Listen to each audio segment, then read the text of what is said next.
আসসালামু আলাইকুম সবাইকে। হ্যাঁ, আমরা দুদিন আগে শুনছিলাম যে একজন ইমাম আপনার যে ছোট একটা বাচ্চা প্রেগনেন্ট হয়ে যায়, 13 বছর একটা বাচ্চা। তো ওইটা নিয়ে ইমামও বক্তব্য দিছিল যে ইমাম কি করতো। ইমাম জাস্ট দুপুরবেলায় নাকি ওনাকে মানে মানে খাটটা একটু গুছাই দিতে বলতো। একটা মাদ্রাসার ইমাম হবে সম্ভবত। তো মানে একটু ঝাড়ু দিয়ে দিতে বলতো। তো আমি বলি যে ইমাম সাহেব, আপনারা কি নিজেরা করতে পারেন না এই কাজগুলো? আপনারা তো মানে কি বলবো, এনিওয়ে আমার যেটা বলার উদ্দেশ্য সেটাই আমি বলে যাই।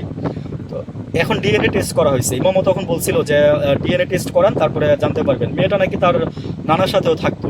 তো এখন ওইখান থেকেই সম্ভবত 7 মাসের প্রেগনেন্ট। তো মেয়ের বাবা মা দেখলাম যে প্রচণ্ড পরিমাণে খেপে আপনার ওই ইমামের বিরুদ্ধে আপনার মামলা করছে।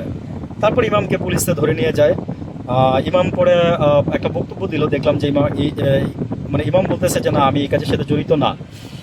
তো মেয়েটা তো নানার সাথেও থাকতো, তো হয়তো এরকম কিছু হইতে পারে। তো এখন প্রমাণ হয়েছে, ডিএনএ পরীক্ষার করে প্রমাণ হয়েছে।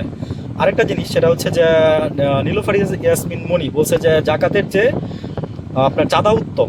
আল্লাহ মাফ করুক, আমি নিজে তো অবাক বলতেছি কথাটা বলে, বিকজ জাকাত হচ্ছে আল্লাহর ব্যবস্থা। আর এটা তো জামাত ইসলামের কোনো নিজস্ব ব্যবস্থা না।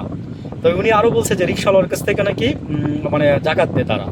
ভাই, রিক্সাওয়ালা যদি খুশি হয়ে যদি 2 টাকা জাকাতে অংশগ্রহণ করে, আপনি 2 লাখ টাকা দিয়েও যদি সে কথার কথা যিনি 2 লাখ টাকা দেন, রিক্সাওয়ালা ভাই 2 টাকা দিয়ে সেই আপনার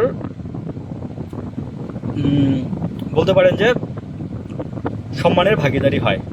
আসলে কি যে ইসলাম মানে বিদ্বেষী একটা দল আছে আমাদের দেশে। সেটা হচ্ছে তারা নিজেদেরকে আবার সুশীল বলেও দাবি করে। তারা হচ্ছে মানে কি বলবো যে সুশীল আমাদের দেশে। তা আমার অনেক আগে আমি কথা বলছি আমাদের দেশে এই সুশীলদের নিয়ে, যে আমাদের এই সুশীলদেরকে ভালো কাজে পাওয়া যায় না। সুশীলদেরকে এই সমস্ত কাজে পাবেন। আরেকটা ঘটনা ঘটছে সম্ভবত আপনার ইডেন কলেজের। হিজাব পরা কোনো মহিলা বোধহয় আপনার বলছে যে ডাক্তার, তো ওইখানে বোধহয় এরকম একটা বাচ্চা দর্শন হয়েছিল। তো ওইখানে আপনার উনি দায়িত্ব নিয়ে বলছে যে এরকম এরকম হুজুররা এটা করছে। তো সবকিছু হুজুরদের উপরে দোষ আসে। হুজুররা তো নরম, আর হুজুররা হচ্ছে আপনার এই যে ইসলাম মানে, আমরা যারা প্যাট্রিয়ট মুসলিম আছি তারা ইসলাম মানি, এই জন্য আমাদের এই জিনিসগুলো খারাপ লাগে। আর দেখেন যে আজকে বলতে হইলো কথাটা যে ওই হুজুরের কিন্তু ডিএনএ টেস্ট করানোর পরে প্রমাণ হইলো, এবং ঠিক যে ওই ঘটনাটা আমি যেটা পরে বললাম, এখন বললাম মাত্র, সেটাও এই সেম মানে প্রমাণ হয়েছে যে না, তিনি এটার সাথে জড়িত না। তো এই হচ্ছে আমাদের মানে ইসলাম বিদ্বেষী আর কি যারা, এটা হয়ে আসতেছে। তারপরে ডাকসুর দেখেন, ডাকসু আপনার টাকা ম্যানেজ করে নিয়ে আসছে। শনিবারে বাস সার্ভিস চালু হবে, কিন্তু ট্রেজারি থেকে দিচ্ছে না। তারা বলতেছে 2 বছরের ফান্ড নিয়ে আসো। 2 বছর পরে কে থাকবে না থাকবে তা তো ঠিক নাই, আপনি থাকবেন কিনা তারও সন্দেহ আছে। এনিওয়ে, ভালো থাকবেন সবাই। আসসালামু আলাইকুম।